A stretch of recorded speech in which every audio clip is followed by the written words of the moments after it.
So what I do. The first thing I when I start is I put the project that I'm going to color on a piece of cheap paper, newsprint, not newspaper because the ink on the newspaper will rub off onto your project, and what a nasty mess that will be. So it has to be something clean. I told you yesterday about these ornaments that I bought at Hobby Lobby. These are on a heavy-duty cardstock. I mean heavyweight, very heavy, very heavy. And there's a little hole that the kids can punch out. I'm going to take ribbon. I'm going to take these with me when I go on books tour.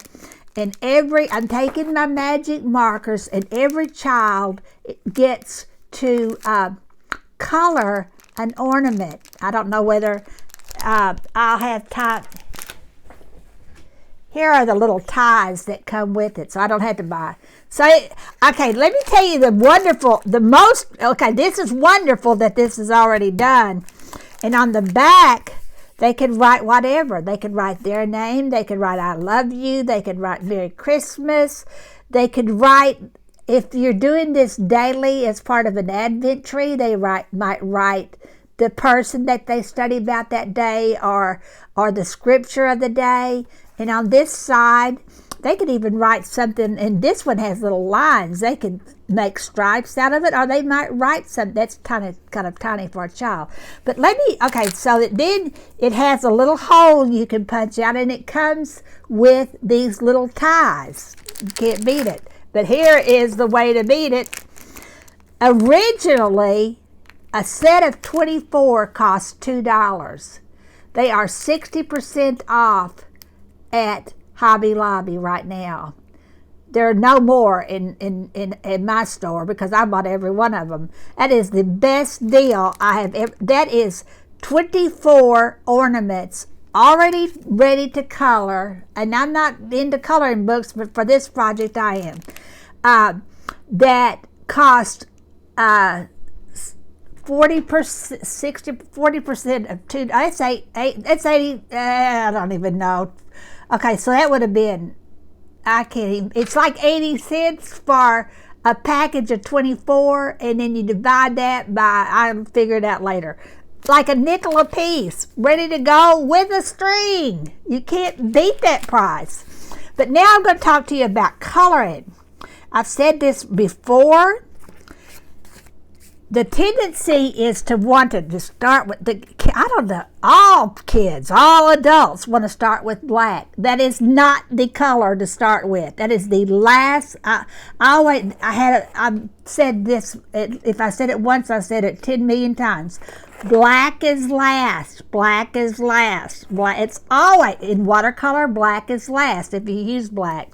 The color that I tell my kids to start with is yellow.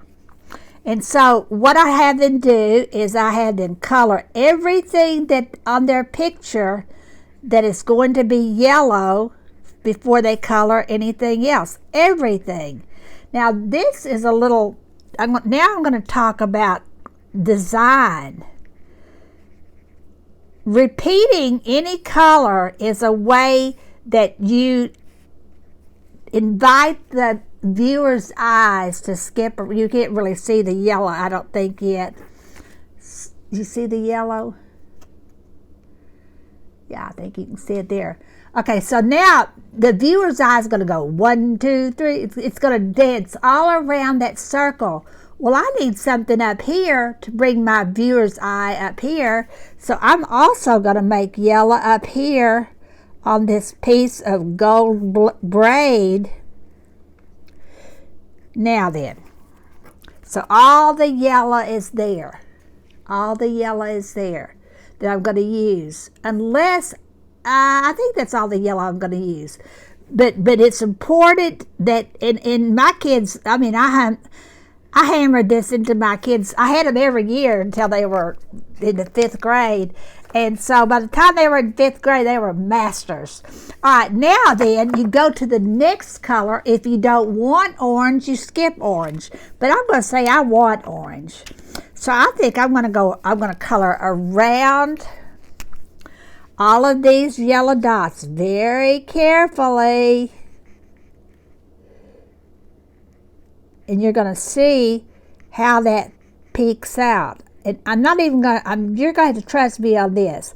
If I had outlined that with black first and then put yellow anytime after that, you would have the nastiest mixture of colors, because Crayola, I don't know, maybe all markers. I'm not going to say that. There's so many fancy markers now that I'm not going to make a blank statement about it. But markers want to, well, some of them want to blend. Crayola brands want to blend. And so when you put yellow next to a black that's already there, you're going to pick up bits of that black, and it's going to make the net, because black, a way to make green is to mix any color. There are tones of black, believe it or not.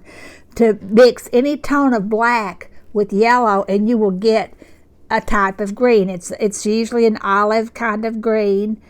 It's not the way you make blue and yellow green, but black is nothing more usually than a variation of blue.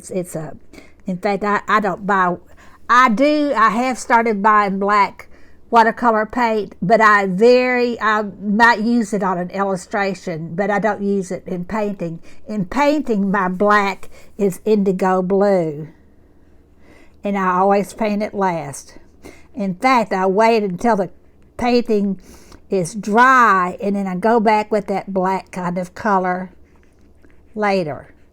All right, I'm going to turn off the video and finish this because this could get exhausting.